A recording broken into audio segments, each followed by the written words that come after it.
Por favor, quem trouxe um exemplar da Bíblia Sagrada, abre em Apocalipse capítulo 4. Eu tenho uma palavra de Deus para vocês essa noite. A partir do versículo de número 1. Depois destas coisas olhei e vi que estava uma porta aberta no céu. E a primeira voz que ouvi, como som de trombeta falando comigo, disse: sobe para aqui e te mostrarei as coisas que depois destas devem acontecer. Imediatamente fui arrebatado em espírito, e um trono estava posto no céu, e alguém assentado sobre o trono. E o que estava assentado tinha a aparência semelhante a uma pedra de jaspe e de sardônio, e ao redor do trono havia um arco-íris de aspecto semelhante à esmeralda. Tome seu assento, dizendo glória a Deus. Meus irmãos, eu quero falar com vocês, subordinado ao tema, a sala do trono.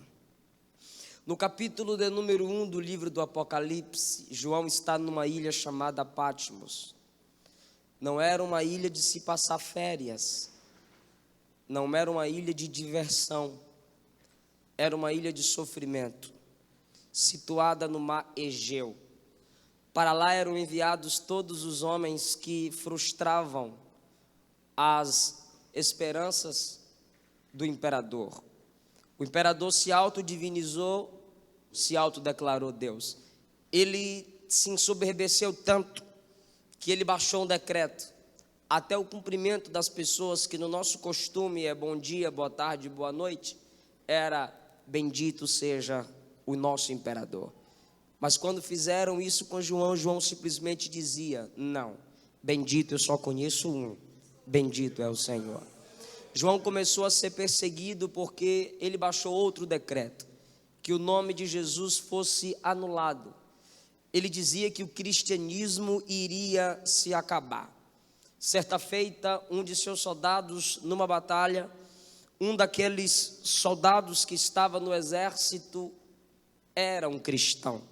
Há pouco tempo havia se convertido.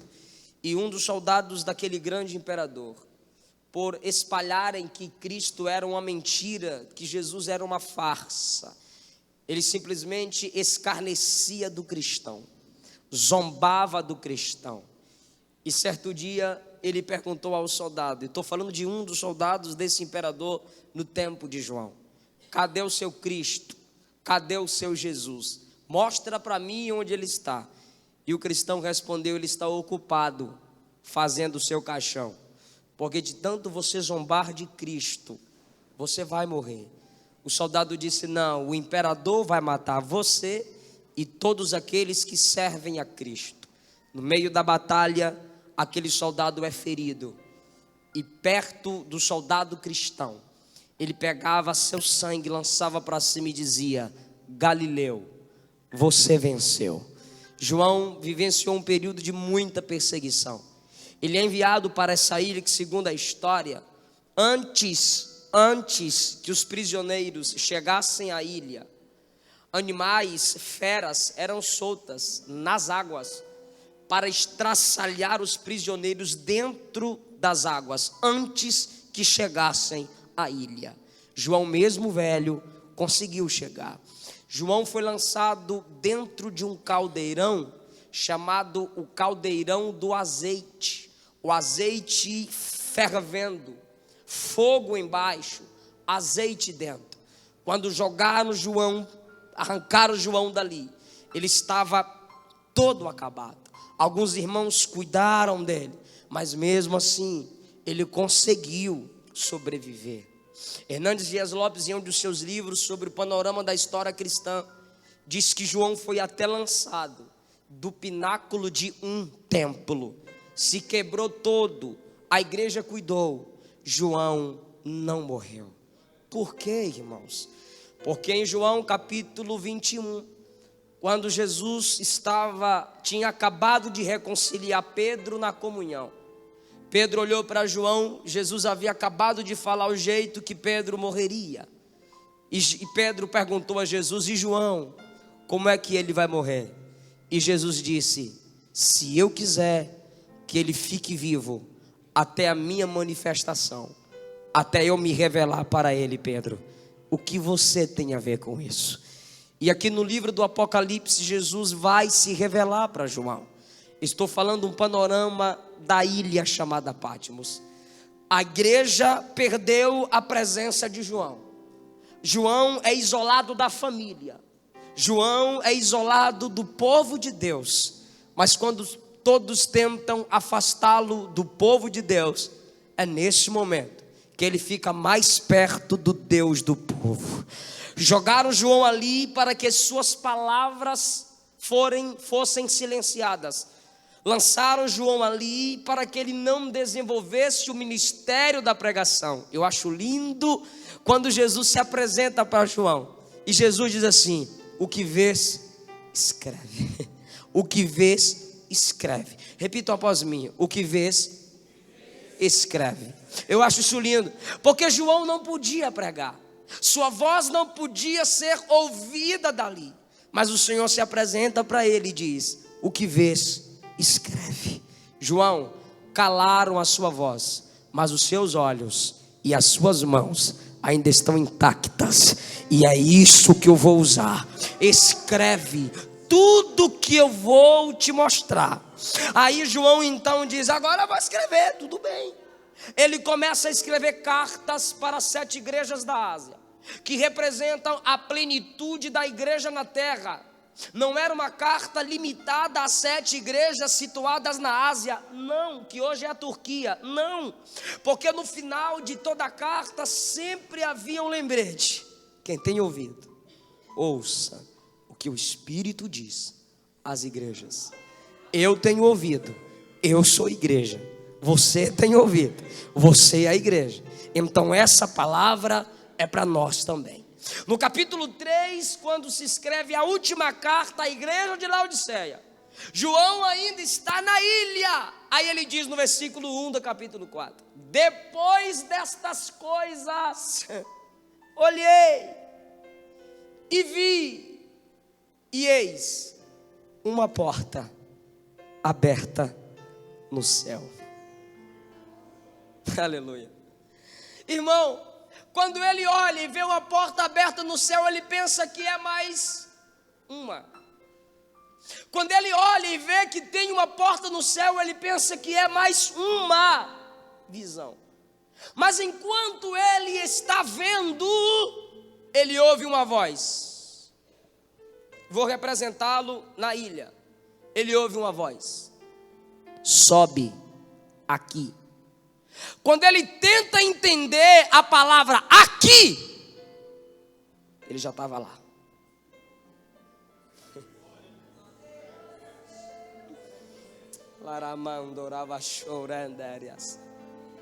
Sabe o que é isso, irmão? Aquele que fala me dá capacidade para cumprir o que ele me falou para fazer. Aquele que me ordena me dá capacidade para eu cumprir o que ele me ordenou. João diz: fui arrebatado. Ele é transformado. Ele sai da forma física e experimenta o que eu e você iremos experimentar um dia.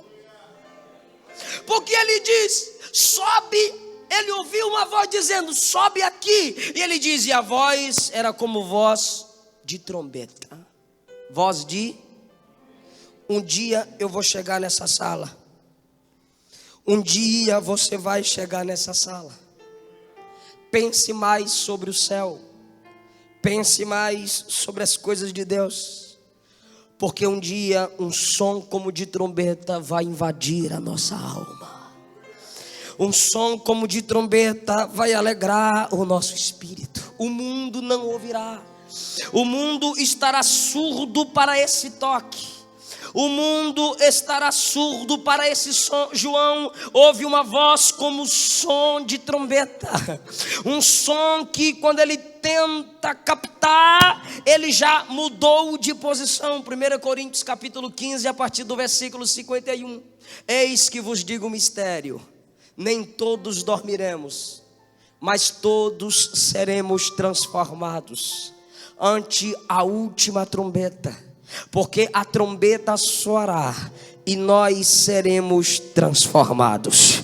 Porque isto que é mortal se revestirá da imortalidade, isto que é corruptível se revestirá da incorruptibilidade. Então se cumprirá: tragada foi a morte na vitória. Onde está, ó morte, a tua vitória? Onde está, ó morte, o teu aguilhão? Ora, o aguilhão da morte é o pecado, e a força do pecado é a lei. Mas graças a Deus que nos dá vitória por nosso Senhor Jesus Cristo. Quando a trombeta tocar e eu for capaz de ouvir, naquele momento a vitória sobre a morte será decretada. 1 Tessalonicenses capítulo 4, versículos 16 e 17, Paulo disse assim: o mesmo Senhor que subiu descerá na nuvem com alarido, com voz de arcanjo e com trombeta de Deus. Trombeta de? Me ajuda, gente. Trombeta de? Isso quer dizer que se a trombeta é de Deus e eu sou de Deus, só eu, só você, só a igreja vai ouvir o toque da trombeta. Aleluia. Quando a trombeta tocar, eu imagino um aluno na sala de aula, ou a irmã varrendo a casa, ou a irmã passando a roupa, ou se arrumando para vir à igreja. Quando a trombeta toca, o Espírito ouve, porque a trombeta é de Deus. O Espírito que está no homem veio de Deus. Então o Espírito que está no homem veio de Deus e ouve o som da trombeta que veio de Deus. O Espírito vai dizer no interior de cada crente: eu conheço esse som, eu sei de onde vem esse som. O aluno no colégio vai começar a se alegrar, porque o seu interior vai começar a se alegrar. Haverá um grande avivamento antes do arrebatamento da igreja, não se engane. É aquele grito que as 10 virgens ouviram: aí veio o noivo, saiam ao encontro. Esse grito será um avivamento no interior de cada crente. O menino está na sala de aula fazendo o dever, e de repente, se tiver dom de novas línguas, ele vai começar a falar em novas línguas. Se não for, vai ser batizado na hora. Ele vai começar a dar glória, ele vai começar a chorar. Enquanto as lágrimas estiverem descendo, alguém vai perguntar: você está passando mal? Ele vai dizer: eu nunca me senti tão bem na minha vida. Aí os crentes vão dizer: que som maravilhoso, que som gostoso, que melodia é essa, que canção é essa que eu ouço? É o Espírito Santo despertando a verdadeira igreja. Porque hoje eu não sei falar quem é e quem não é, mas no arrebatamento a gente vai ver quem é e quem não é. O Espírito Santo vai fazer a seleção, e todos aqueles que estiverem selados no momento,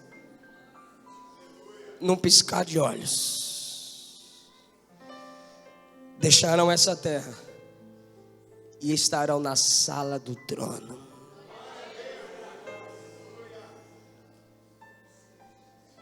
Imediatamente fui arrebatado. E a primeira coisa que João revela para nós na sala do trono: eu vi um trono. Não existe evangelho verdadeiro sem trono.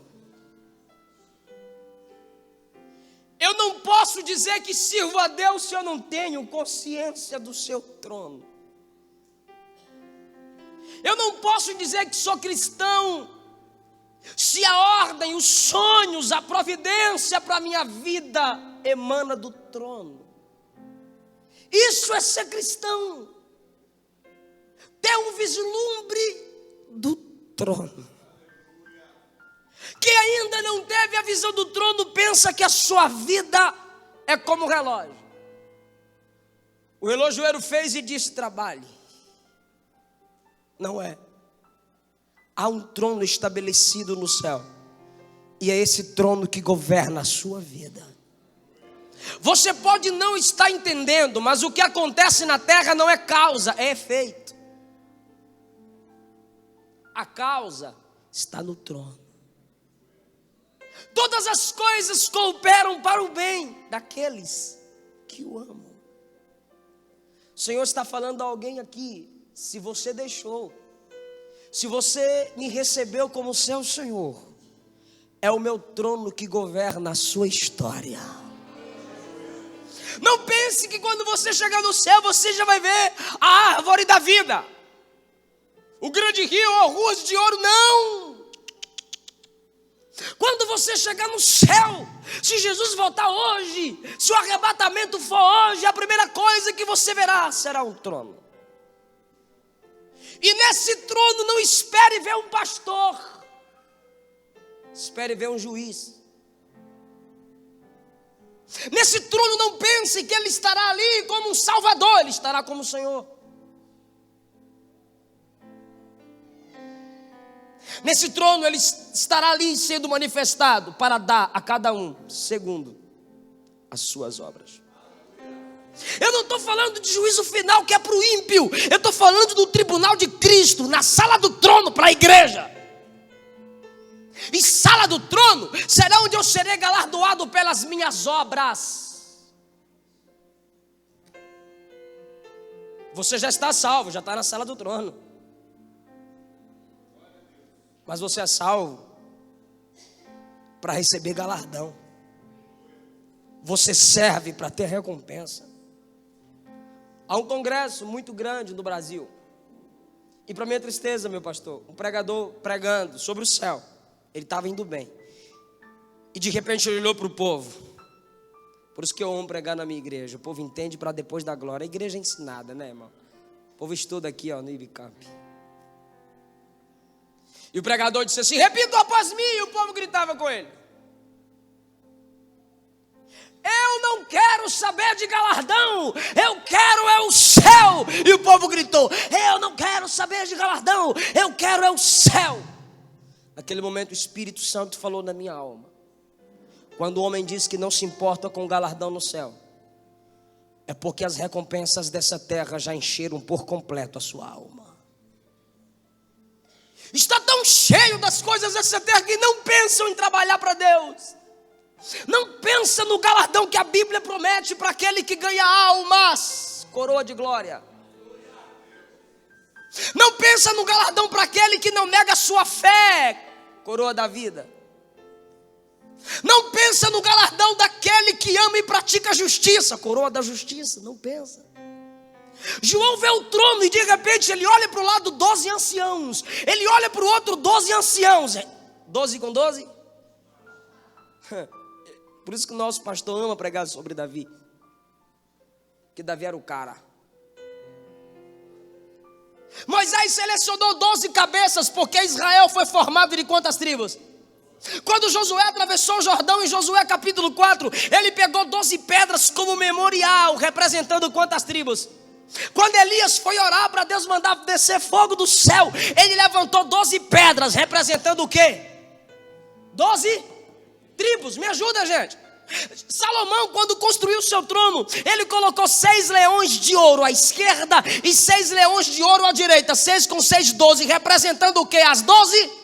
Mas quando Davi constrói o tabernáculo da adoração, alguém está organizando o negócio, quem sabe sua esposa, mais alguns levitas, e levantaram 12 levitas. Ele disse: 12 não, 12 Davi, porque sempre é 12. A igreja de Israel foi constituída de 12 tribos, mas eu não quero 12. Quantos o senhor quer? Quero 24. Mas Davi, isso é fora da lógica. Quando eu facilito a lógica, eu firo o princípio da lógica de Deus. É 24.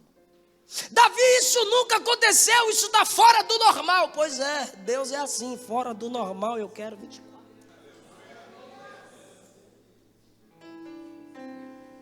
Ninguém entendia por que o camarada coloca 24 sacerdotes em 24 turnos, dizendo: ele é santo, ele é bom, ele é tremendo, ele é maravilhoso, ele é tudo, ele é forte. Davi escrevia as canções com Asaf, Jedutum, Emã, Etã e outros, e eles cantavam. Davi já estava enxergando, irmão, 2 igrejas juntas.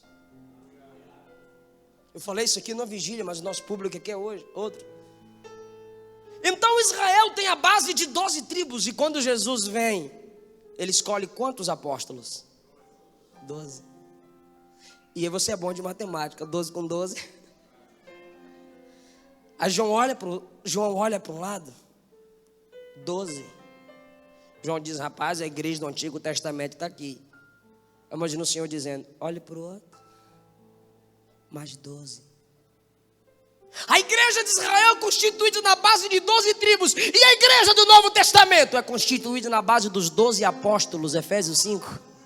Isso quer dizer que João viu a mim, viu você, viu a igreja do tempo da graça e viu a igreja na dispensação do mistério. Escute, eu estou no tribunal. Aí quando João vê as duas igrejas unidas, ele diz assim: os anciãos tinham coroas sobre as suas cabeças. Tiago 1, bem-aventurado o varão que suporta a provação, porque quando for aprovado receberá a coroa da vida. Apocalipse 2, aquele que não negar o meu nome vai receber a coroa da vida. Tu não sabes, mas a cada 3 minutos morre um crente por não negar o nome do Senhor. E a gente quer mudar de igreja por causa de fofoca, por causa de calúnia. A gente quer negar Jesus por causa de um namoro que não deu certo. Então ele vê a igreja coroada. Por quê? A igreja será coroada depois do tribunal. Sabe aquele tipo de gente que valoriza a quantidade de obras? Sabe aquele tipo de gente que trabalha para aparecer, não para o crescimento do reino? 1 Coríntios 3, Paulo diz que quando chegarem no tribunal de Cristo, suas obras serão manifestas através do fogo. E Paulo disse assim: seus pés estarão palha, madeira, capim. Você simplesmente vem para a igreja. Se você não se preocupa com o crescimento da obra, se você não se preocupa com o crescimento do ministério, se você não se esforça em nada pela obra do Senhor, cuidado. Eu já vi muita gente dizer: quando eu chegar no céu vai cessar a tristeza. Mentira. Quando eu chegar no céu não vai ter mais pranto. Mentira. Isso só será possível, a Bíblia diz, novos céus e nova terra. Arrebatamento não. Por isso que quando João escreve na segunda epístola, versículo 8, ele diz assim: irmãos, completai a vossa obra, para que não vos entristeçais quando ele se manifestar, para que vocês recebam completo galardão. Vai ter muita tristeza no tribunal de Cristo, porque tem muita gente pensando: meu galardão será maior do que a irmã. E quando ele olhar para os pés dele, madeira, capim, palha. Mas sabe aquele tipo de crente que sofre pela obra? Sabe aquele tipo de crente que às vezes abriu mão do seu próprio conforto pelo crescimento da obra? Sabe aquele tipo de crente que chegava na igreja e quando tinha alguém de joelho, ele não ia para o lado de fora conversar. Ele dizia: se tem alguém de joelho é porque o culto já começou, então eu vou orar também. Sabe aquele tipo de crente que cultuava a Deus? Sabe aquele tipo de crente que se entregava a Deus totalmente? Está na Bíblia, 1 Coríntios 3. Quando estiverem no tribunal de Cristo, suas obras serão manifestas. Sabe como? Ouro, prata e pedras preciosas.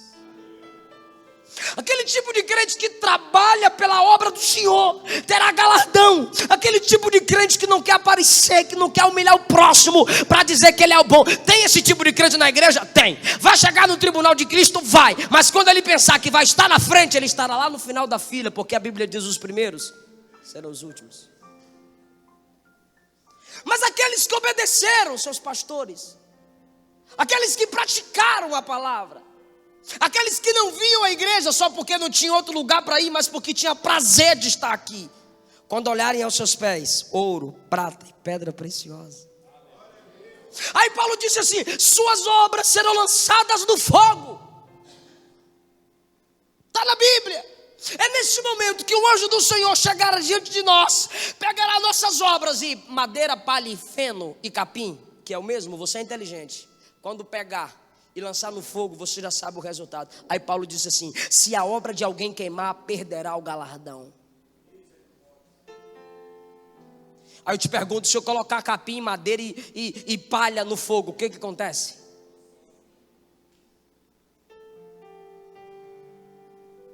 Aí Paulo diz assim: mas o ouro, a prata e a pedra preciosa também vai passar pelo fogo. Aí eu vou fazer uma pergunta para a igreja: madeira, palha e capim você acha na superfície, sim ou não? Então isso é vida de crente superficial. Obra superficial. Eu faço porque o pastor manda. Eu estou na igreja, senão o pastor vai cobrar de mim. Eu canto como todo mundo canta. Eu prego como todo mundo prega. Eu faço como todo mundo faz. Eu falo como todo mundo fala. É nesse momento que você está sendo um crente superficial. Mas eu te pergunto, para eu achar ouro, para eu achar pedra preciosa, para eu achar prata, eu acho na superfície? Tem que descer. Tem que cavar, tem que mergulhar, tem que arregaçar as mangas, tem que se sujar. Se quer chegar onde grandes homens chegaram, passa por onde eles passaram. Vai ter momentos que você vai estar lá embaixo, mas está cavando. Vai ter momentos que você não vai estar nem com tanto ânimo, nem com tanta força. Vai ter momentos que você vai chegar na igreja arrastado, mas vai chegar. E quando chegar no tribunal de Cristo, oh aleluia, tuas obras serão examinadas e a recompensa será completa. Estou sentindo a presença do Espírito de Deus. Sabe por que você chegou até aqui? Muito fogo de provação você já passou. Se seu ministério, se sua chamada, se o seu cristianismo, se a sua espiritualidade fosse capim, palha, madeira, já tinha se destruído. Mas você quer ser diferente, você tem visão diferente, você quer adorar diferente. Isso é ouro, é prata, é pedra preciosa. Continua assim. Você estará diante do trono.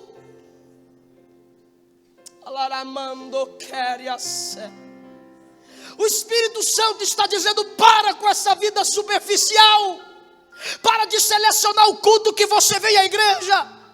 Faça um esforço a mais. Tudo que a graça cobre na terra, a justiça vai revelar no tribunal de Cristo. Vai passar pelo fogo as suas obras. E se as suas obras forem madeira, capim, palha, vai se queimar e você vai perder galardão. Por isso que a Bíblia diz que em Apocalipse 3 vai ter crente de vestes brancas. Mas Apocalipse 19 diz que vai ter crentes com vestes resplandecentes.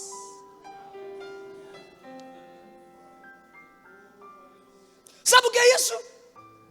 Diferença de galardão.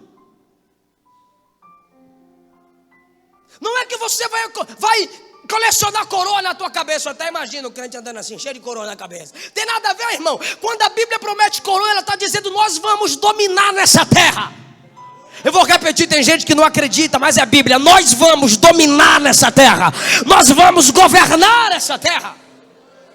Então, enquanto vai ter gente que vai liderar a adoração no estado de Goiás, vai ter gente que vai liderar a adoração numa rua. Ou vai ter gente que vai apenas servir. Está salvo, mas não tem galardão. Apocalipse 22 diz que vai ter gente que vai estar mais perto do trono.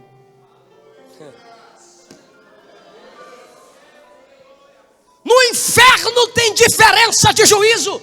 Jesus disse que essa geração vai sofrer mais do que a geração de Sodoma e Gomorra. Por quê? Porque lá não tinha Bíblia, lá não tinha tanta igreja, lá não tinha um monte de pregador que tem hoje. Essa geração vai sofrer mais. Muitos homens estão nos púlpitos, conhecem a verdade, mas estão mentindo, adulterando. Muita gente está na igreja, mas está desobedecendo a sua liderança, falando mal de pastor por trás. Não lê Bíblia, não jejua, não ora. Pode até ser salvo pela graça, mas eu repito, tudo que a graça cobre aqui, a justiça vai revelar lá. Eu preciso ter uma visão de trono para eu ser salvo. Evangelho sem trono, evangelho que Cristo está fora do trono e se tornou meu servo. Deus tem que fazer porque eu quero. A irmã Damares gravou uma música: tem que acontecer, tem que acontecer nada. Vai acontecer se quem está no trono quiser que aconteça. Estamos apresentando ao povo o evangelho fofinho. Nada de santidade. Pouco avivamento, muito alisamento. Muita dança, pouca mudança.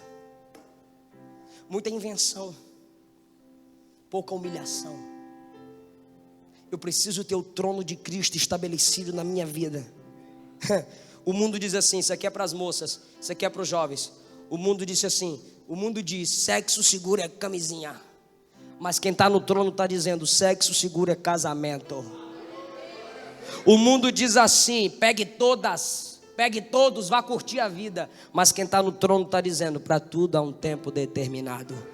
O mundo diz assim, negócio de ficar dando dinheiro para a igreja, enriquecendo o pastor. Mas a palavra diz assim, quem planta colhe, quem planta muito colhe muito, quem planta pouco colhe pouco.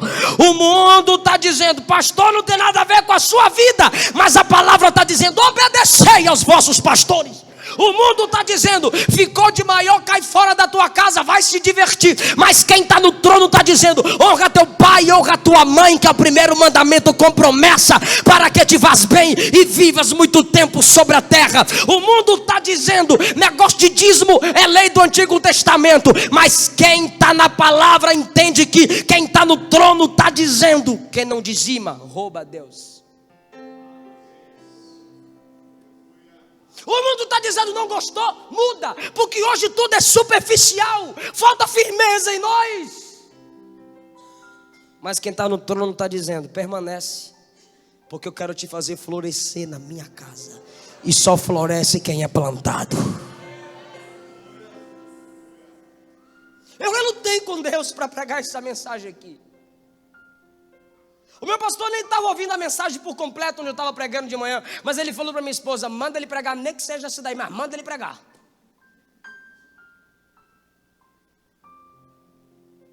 Ele vê um trono e ele diz assim, e alguém é sentado sobre o trono. Vou repetir que eu gostei do aleluia. Alguém é sentado sobre o trono. Sabe o que é isso? O trono não está vazio. Ele tem as rédeas da história na mão. Está tudo no controle dele. Mas o que eu acho lindo é que João diz assim, alguém. Por que ele diz alguém? Porque Deus não pode ser teologizado. Ele procura no seu vocabulário substantivos e adjetivos para tentar revelar Deus. Ele não consegue, ele olha e diz, eu vi alguém. Não, eu vou tentar explicar esse alguém. Ele era semelhante a uma pedra de jaspe. A mais pura pedra que existe.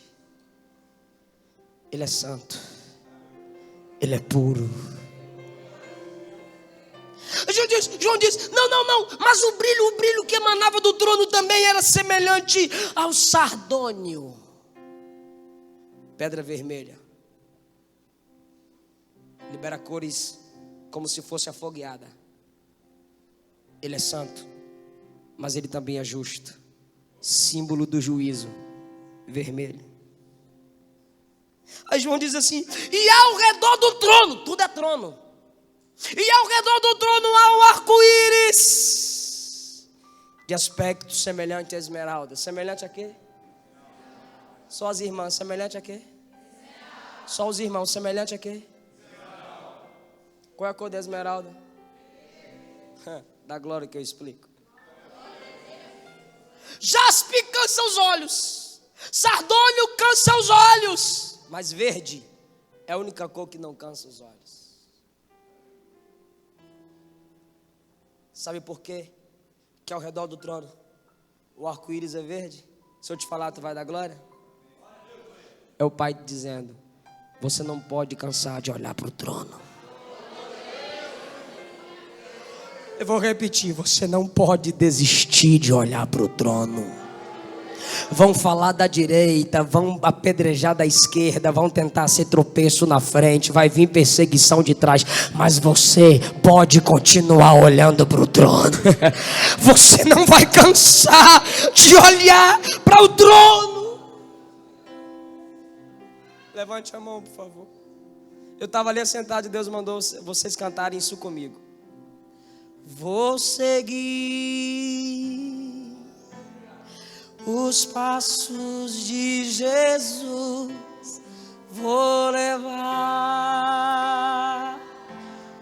comigo a minha cruz. Se espinhos ferem os, eu vou descansar.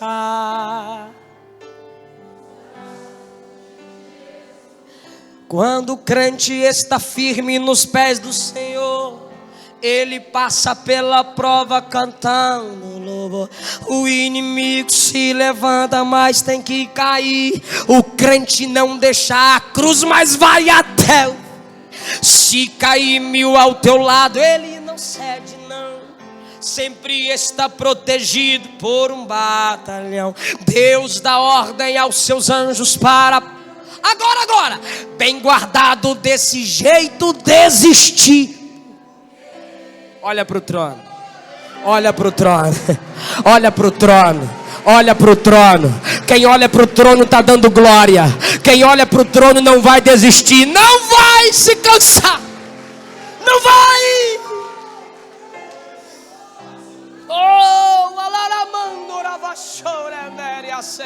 Ele está renovando as suas forças de dentro para fora. Você não vai cair, você não vai parar, você não vai desistir. Olha para o trono, Deus tem esperança em você. Deus acredita em você.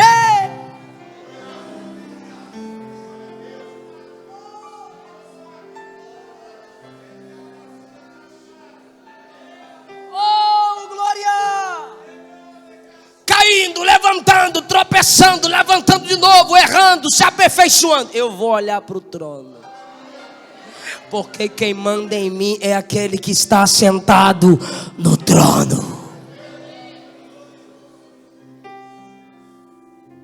1 minuto para a gente encerrar.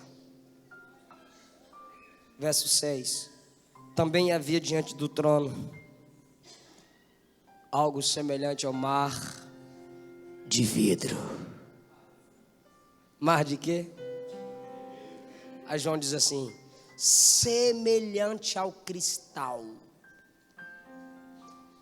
Isso aqui é semelhante ao que tem na sala do trono. Não é o que tem, é semelhante. Imagine a realidade. Você vai chegar lá.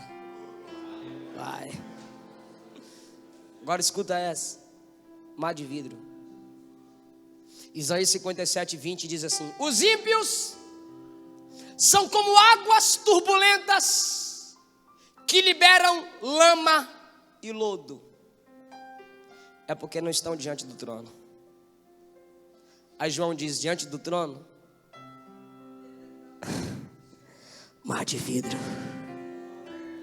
semelhante como cristal. Transparência.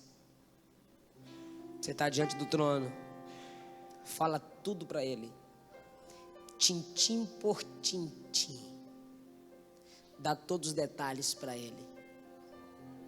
Ah, ele me conhece. Eu sei que ele está no trono, eu quero saber se você é mar de vidro. Fala tudo, rasga o verbo. Quando o pregador perguntar quem está sentindo a presença de Deus, levanta a mão. E tu não tiver sentido nada, não minta, fica com a mão abaixada. Deus, estou sentindo nada. Quando alguém perguntar quem crê que a promessa vai cumprir, seja sincero: a dor está tão grande que eu não estou mais acreditando, me ajuda. Todo mundo critica Tomé. Tomé era muito transparente. Tu crê, Tomé? Creio não. Só crê se eu tocar, creio não. Todo mundo duvidou, mas ninguém falou, só Tomé falou. Não se turbe o vosso coração, crede em Deus, crede também em mim. Na casa de meu pai há muitas moradas. Se não fosse assim, eu já vou-lo teria dito. Pois eu irei, vos prepararei lugar, e para onde eu irei, vós irás também. Porque eu virei para vos buscar e vos levarei para mim mesmo. Jesus está pregando para os discípulos, João 14. Aí ele diz assim: vós sabeis para onde eu vou, vocês sabem o caminho. Aí todo mundo ficou calado. Aí Tomé levantou e disse: ninguém aqui sabe o caminho não. Transparência. Quando Tomé disse ninguém sabe o caminho, aí Jesus disse: gostei, eu sou o caminho, a verdade e a vida. Jesus foi a primeira, Tomé não estava. Jesus foi a segunda vez na casa, Tomé não estava. Jesus foi a terceira, até achar Tomé. Quando Jesus achou Tomé, Jesus abriu os braços e disse: toca aqui, toca aqui. Todo mundo duvidou, mas não falou. Ele foi transparente e disse: eu não creio. Por causa da transparência dele, Jesus disse: toca. Só ele tocou. Seja sincero. Dentro do quarto, na frente do povo não. O sacerdote não podia rasgar as vestes na frente do povo. Mas dentro do quarto, rapaz, chuta aquela mesa, rasga essas vestes, cai de joelho. Me ajuda, Deus, senão eu vou desviar. Se o Senhor não me ajudar, eu vou cair. Está tudo acabado na minha vida. Seja sincero com Deus. Clama a mim. Rasgai o vosso coração. Dá um jeito, jejua. Faz cara de tristeza, mas revela para Deus tudo. Tudo. Transparência. Mar de vidro.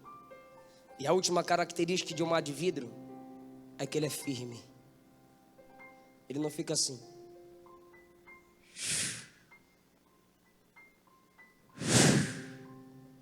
Tu acha chique, né? As águas do mar.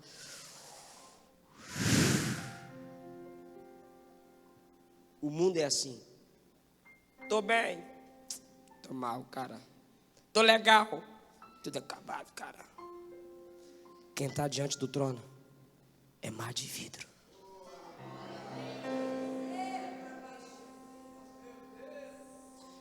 Eu, Senhor teu Deus, estou te dando estabilidade. Eu, Senhor teu Deus, estou te dando firmeza. Eu, Senhor teu Deus, estou fazendo de você um mar de vidro.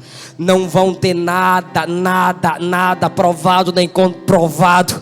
Não vão tentar, pode até tentar, mas não vão conseguir manchar sua história. Eu faço de você o mar